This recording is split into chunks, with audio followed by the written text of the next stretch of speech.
Bismillahirrahmanirrahim.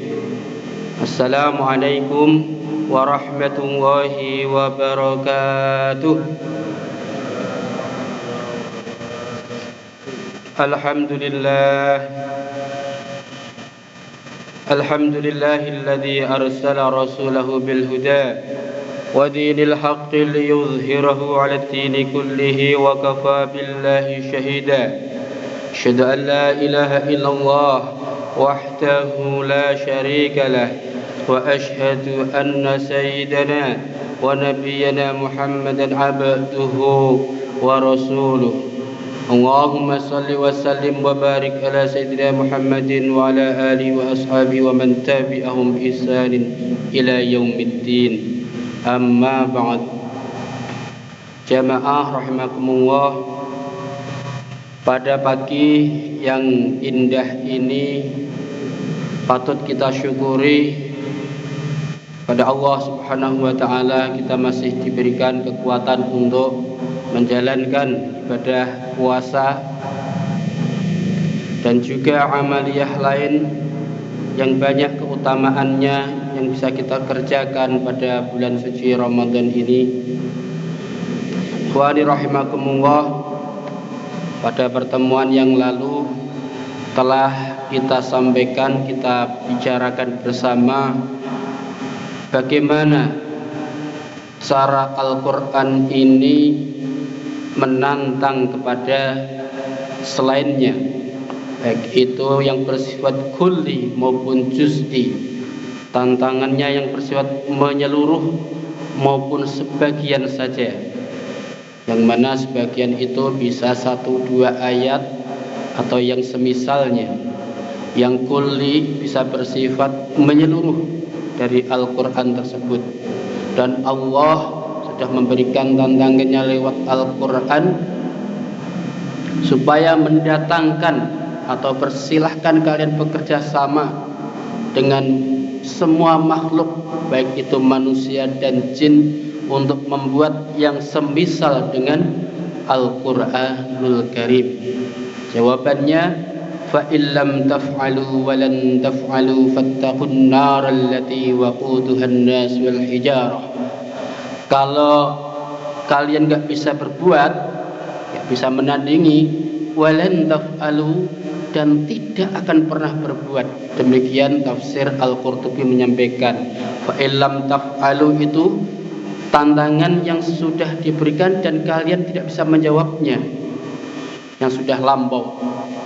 Walan taf'alu, dan kamu tidak akan pernah bisa berbuat. Jadi baik yang sudah maupun yang akan datang sampai kapanpun, walan taf'alu, tidak akan pernah bisa berbuat. Demikian Al-Imam Al-Qurtubi memberikan penjelasan dalam jawaban ayat tersebut. Fa illam taf'alu walan taf'alu fattaqun naral lati waquduhan nas wal hijar. Nek ra iso gawe dan sampai kapanpun tidak akan bisa berbuat yang semisal dengan Al-Quran, silahkan fattaqun nar, takutlah neraka, imanlah kepada Allah Subhanahu wa ta'ala. Ini sudah diwanti-wanti oleh Allah Subhanahu wa ta'ala pada saat itu. Kemudian ijazul Quran atau kemukjizatan Al-Quran, Syekh Ali As-Sabuni banyak memaparkan. Tidak ada di sini, ada 8 atau 9. Kita akan coba bicarakan satu persatu apa yang disampaikan oleh Syekh Ali As-Sabuni. Di antaranya yang pertama adalah fasahatu alfazihi wa balaghatu ibaratihi wa quwwatu ta'sirihi. Al-Quran yang sudah disampaikan itu mempunyai fasah yang kuat, kemudian balaghahnya yang bagus, serta pengaruh yang kuat baik kepada kawan maupun lawan. Nah, pengaruhnya yang kuat kepada kawan itu sudah biasa. Nah, karena kita sudah sama mindsetnya kadang. Jadi kalau mempengaruhi itu kepada kawan itu sudah biasa, tapi kepada lawan Ini yang sangat luar biasa, dan itu ditunjukkan oleh Allah Subhanahu wa taala dalam Al-Qur'an. Bapak Ibu rahimakumullah, kajian saya ini nyun sewu nanti sifatnya banyak cerita ya. Kajian-kajian ilmiahnya selain saya saja, saya bagian dongeng saja ini ceritanya ya. Tapi memang demikian, Al-Quran itu banyak sekali cerita ya. Karena untuk menyampaikan satu pesan penting, kadang kita harus bercerita. Sama terhadap anak kecil, anak kita itu nggak bisa suruh A, B, C dan sebagainya, harus disampaikan dengan cerita. Fasahatu al-fadhi wa balaghat ibaratihi wa quwwatu ta'sirihi. Jadi fasahahnya yang bagus, kemudian pengaruhnya yang kuat, baik itu kepada kawan maupun lawan. Dan pada saat itu begitu Quran turun, memang yang dibutuhkan demikian. Memang dikatakan jahiliyah, tapi dari segi sastra mereka sudah jago. Mereka sudah jago. Pada saat itu ada namanya pasar uqad. Di waktu duha, jam-jam 8, jam 9, jam 10 gitu, biasanya para sastrawan, ahli puisi, prosa dan sebagainya gantian, ada panggungnya di sana, saling ya menunjukkan puisi dan lain sebagainya di hadapan penduduk yang lainnya, saling bergantian, dan itu sudah tren pada saat itu. Sehingga Quran ini turun ya untuk memberikan pencerahan kepada manusia lewat jalur itu. Ini bisa kita lihat dalam cerita yang disampaikan, yang dicontohkan di sini ada dua orang, Al-Walid bin Mughirah dan Utbah bin Rabi'ah. Dua-duanya ini orang terpandang di kalangan Quraisy pada saat itu, orang terkaya pada saat itu, dan orang yang paling jos dalam bidang sastra, puisi dan lain sebagainya. Sehingga Al-Walid bin Mughirah ini sempat memberikan statement, sesungguhnya di dalam Al-Quran itu terdapat sesuatu yang lezat. Ini dia nggak iman sama Quran, tapi bilang demikian. Ada pula keindahan jika di bawahnya menyuburkan dan di atasnya menghasilkan buah, dan manusia, ini lagi yang penting, dan manusia tidak mungkin mampu berucap seperti Al-Quran. Ini disampaikan oleh Walid bin Mughirah. Walid bin Mughirah ini, Walid ini bapaknya Khalid ya. Khalid ini termasuk sahabat jusnya Rasulullah SAW, keberaniannya dalam membela agama Allah Subhanahu wa taala. Tidak mungkin manusia mampu berucap seperti Al-Quran. Ini disampaikan oleh Walid bin Mughirah. Sebenarnya aku tidak saksikan musuh yang mampu menandingnya. Kata-kata sebenarnya itu sebenarnya dia sudah mengakui bahwa tidak ada yang lebih bagus dari Al-Quran yang disampaikan oleh Rasulullah Sallallahu Alaihi Wasallam. Kemudian ada lagi ceritanya Utbah bin Rabi'ah. Nah, Utbah ini juga partner sama ini Walid bin Mughirah ini, hak bolone Abu Jahal. Suatu ketika pernah Abu Jahal berkumpul di kalangan para Quraisy. Kira-kira siapa di antara kalian yang bisa menandingi Muhammad? Muhammad sudah menenggelamkan kita. Bahasanya menenggelamkan. Karena apa? Dianggap Muhammad ini tukang tenung, tukang sihir, sehingga mampu menyihir orang-orang Quraisy pada saat itu. Yang Walid sendiri sampai pernah diparani sama Abu Jahal. Walid ngomong sampai diparani. Jangan sampai kamu ngomong begitu itu disampaikan kepada orang-orang selain aku. Khawatir kalau statementnya Walid bin Mughirah ini sampai kepada orang-orang Quraisy pada saat itu, nanti bisa mengubah keyakinan mereka semua. Utbah bin Rabi'ah lagi-lagi. Siapa? Kata Abu Jahal, yang mampu memberikan atau bisa menandingi Muhammad, karena dia sudah menenggelamkan kita. Utbah ngacung, saya tak coba datangi itu Muhammad, biar saya ajak dialog dia. Begitu Utbah bin Rabi'ah datang kepada Muhammad, apa yang terjadi? Begitu datang, Muhammad, kalau kamu pengen harta yang banyak, maka akan aku kumpulkan harta orang Quraisy dan akan aku berikan kepadamu. Kalau kamu pengen jabatan, maka akan aku berikan kursi yang empuk untukmu. Dari karo soal sogokan harta, kursi yang empuk itu dari dulu sudah ada. Jauh sebelum ono sogok-sogokan di kita, itu dari dulu sudah ada.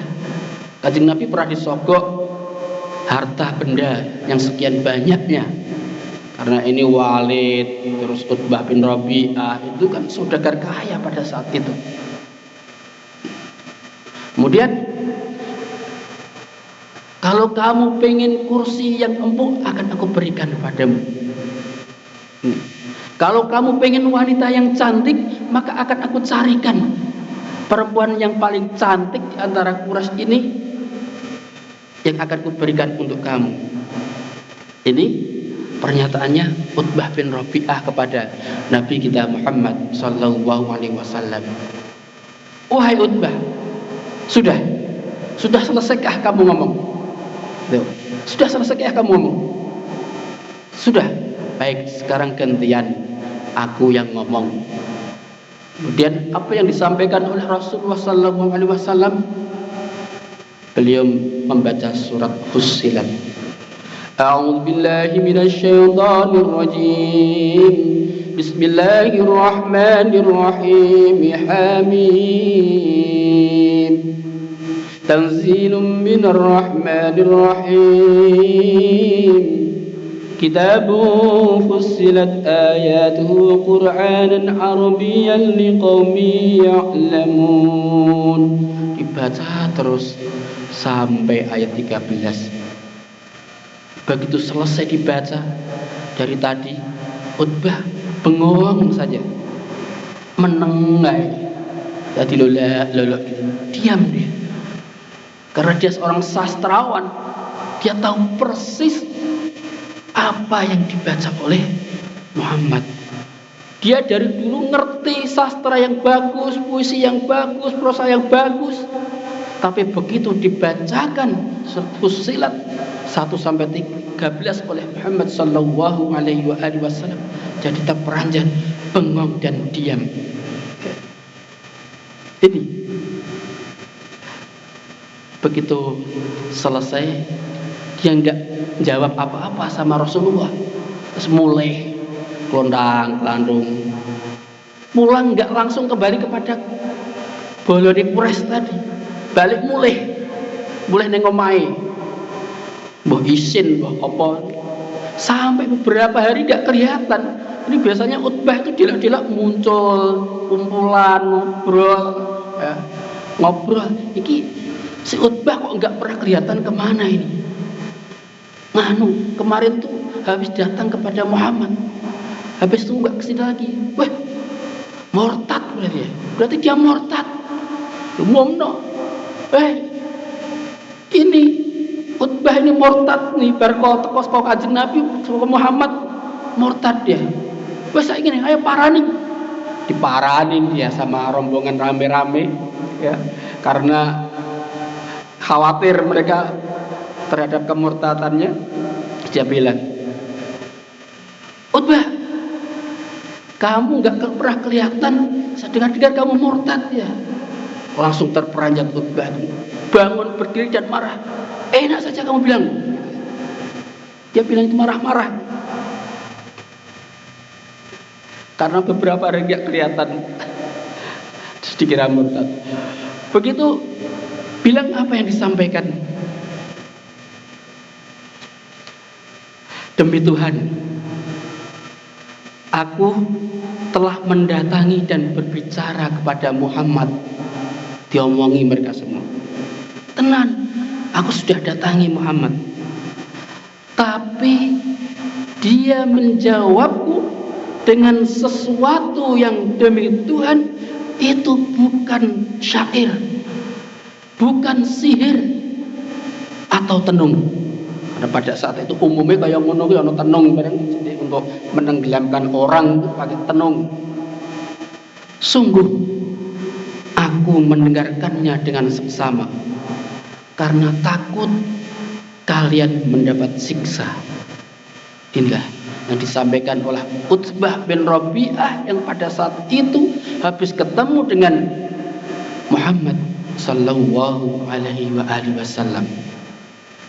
Ini dua sikap yang sama yang ditunjukkan oleh yang sama-sama kufur dengan Rasulullah sallallahu alaihi wasallam, kufur dengan Allah Subhanahu wa taala, tapi statementnya begitu Rabbani sekali. Kira-kira saawake dhewe metu ceprot lahir sampai sekarang pernah enggak ngerasake atau melafalkan kepada orang lain bar maca Quran atau ngrungokno Quran terus keluar statement seperti ini? Mari dikembalikan kepada kita masing-masing. Itu Quran zaman dulu. Mungkin apa karena yang membacakan itu Kanjeng Nabi sendiri? Ya itu sudah pasti. Tapi maknanya itu bisa sampai kepada kita sampai sekarang itu Quran tidak pernah berubah.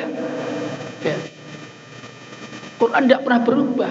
Fusilat 1 sampai 13 itu ya nyuwun sewu, potongannya kayak saya itu sudah mungkin 15 tahun yang lalu hafal ngelotok. Tapi pernahkah diri kita semua meneteskan air mata, meresapi dalam pemaknaannya sehingga menambahkan iman kita kepada Allah Subhanahu wa taala? Mari kita kembalikan kepada diri kita masing-masing. Ya Quran yang sampai kepada kita itu ya dulu sama Quran yang sampai kepada Utbah bin Rabi'ah, kepada Walid bin Mughirah, pada Abu Jahal dan sebagainya. Ini apa? Yang pertama, fasahatu alfadhihi wa balaghatu ibaratihi wa quwwatu ta'siri. Kuat sekali pengaruhnya baik itu kepada kawan maupun lawan. Lah perkara sampai mati mereka semua enggak pernah iman kepada Allah Subhanahu wa taala. Ya memang gitu. Innaka la tahdi man ahbabta walakinnallaha yahdi man yasha'. Hidayah itu mutlak pada Allah Subhanahu wa taala. Sehingga hidayah di Allah Subhanahu wa taala. Tapi kita dibekali oleh akal, pikiran, hati yang bisa membaca, meraba, memaknai sehingga menambah kekuatan keimanan kita kepada Allah Subhanahu wa taala. Karena kita ditempat mukallaf itu orang yang karena beban syariat, kalau kita punya akal yang sehat. Kalau orang gila, stres dan lain sebagainya tidak kena apa khitab itu. Ini contoh 1400 tahun yang lalu. Bangsa tahun 90-an. Saya kembali cerita. Saya sampaikan saya bagian cerita. Pernah suatu ketika ada guru bahasa Inggris saya itu satu nama. Dia sekolahnya itu dari awal cerita. Dari awal madrasah ibtidaiyah, sanawiyah, aliyah. Habis itu dapat beasiswa di Oxford. sampai S2, S3. Karena bidangnya teologi, terus dia ikut ke agama tertentu. Habis itu sempat dia menjadi pemuka agama tertentu. Seorang nenek ini jadi imam, gitu ya, jadi imam. Begitu balik ke tanah air, ketemu dengan seorang ustadz di Jogja gitu, ngobrol. Begitu cerita tentang Adam dan Hawa, itu di agama mereka hampir mirip-mirip.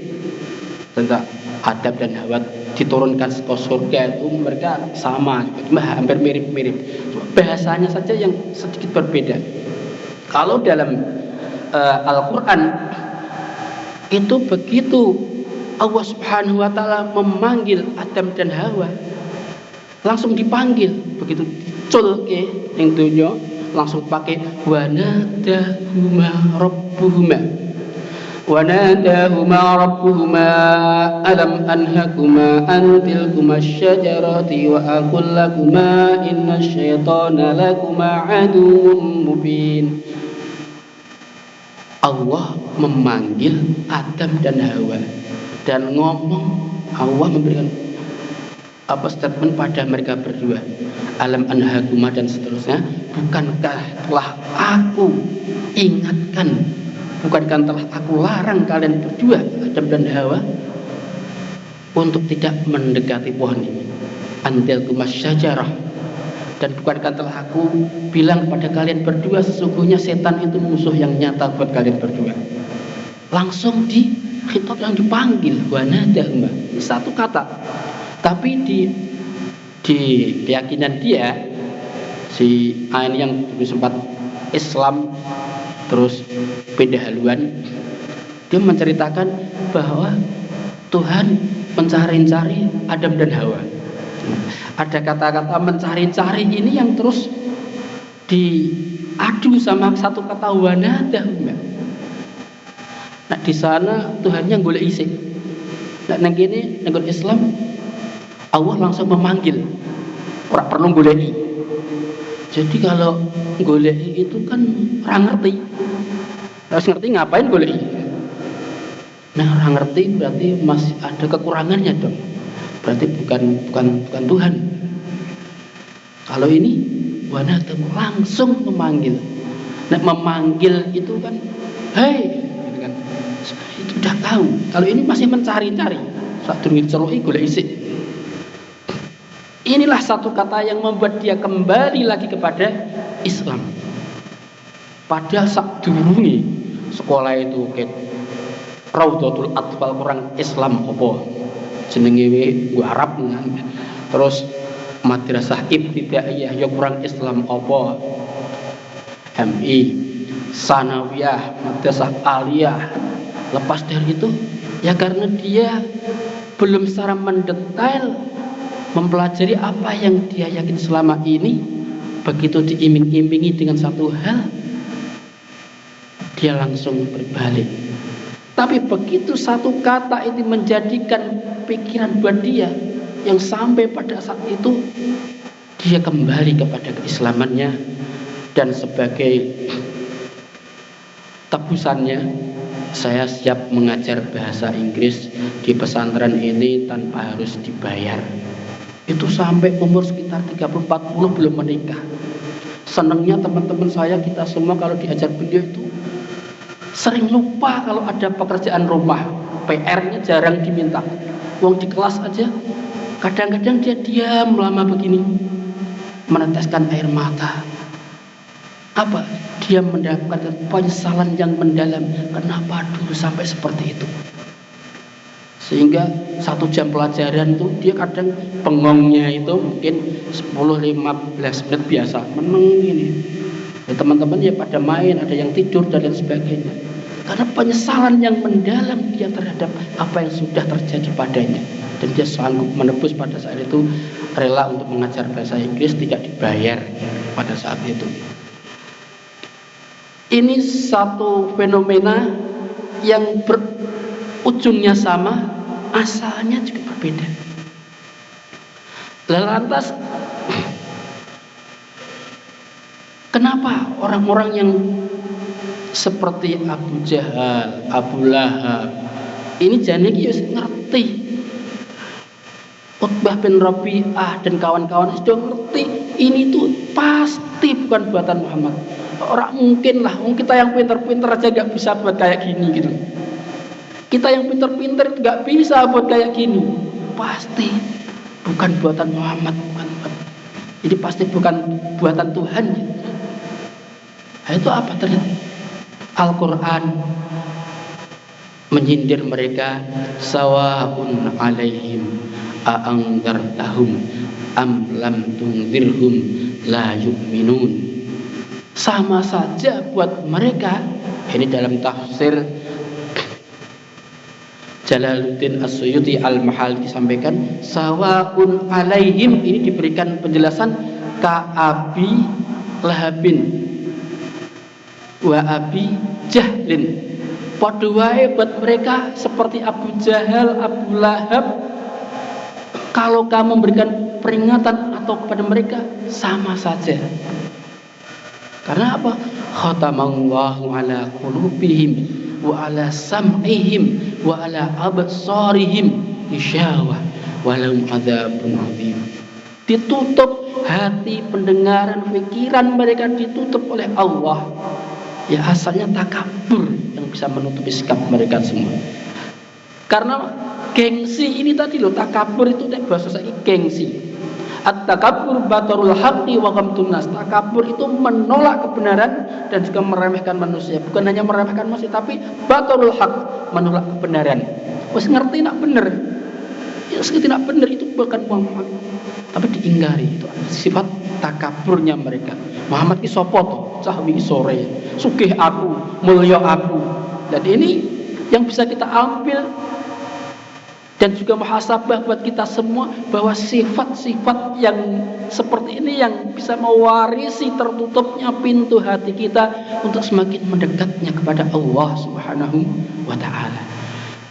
Baik Bapak Ibu rahimakumullah, semoga kedua cerita ini bisa menjadi muhasabah, introspeksi buat saya pribadi, dan bila mana memungkinkan untuk kita semua para jamaah rahimakumullah. Semoga Allah Subhanahu wa ta'ala dengan keberkahan majelis ini lebih memudahkan kita untuk bisa bertatabbur, membaca sekaligus mengamalkan apa yang sudah diturunkan oleh Allah Subhanahu wa ta'ala dan juga Rasulullah sallallahu alaihi wasallam. Demikian apa yang bisa saya sampaikan. Mohon maaf atas kekurangan. Bila mana adalah jawab sak monggo. Kalau bisa saya jawab, kalau tidak bisa utang buat saya, atau nanti saya pasrahkan kepada yang lebih ahli di majelis ini. Hal ini biasa dalam koridor keilmuan kita. Al-Imam Asy-Syafi'i itu biasa pernah ditakoni. Imam Syafi'i itu pernah ditakoni, ra iso itu pernah. Imam mazhab yang begitu jos ya. Di Asia itu rata-rata dan dunia itu ada. Semua pemakai mazhab Imam Syafi'i itu ada. Semua mayoritasnya di Asia itu sebegitu hebatnya. Tapi beliau juga pernah ditanya, tidak bisa. Sik tak mulih, sik tak golekane jawabane. Bar telung dina mulih teko meneh ning majelis teko ineh wong ketemu jawabane. Dan itu hal yang biasa dalam tradisi keilmuan kita, keilmuan Islam yang dicontohkan oleh para ulama. Tidak harus semua pertanyaan itu kita jawab. Bisa kita lempar, bisa kita cari dulu kepada sumber atau yang lebih ahli dari kita semua. Demikian wal afu minkum. Wassalamualaikum warahmatullahi wabarakatuh.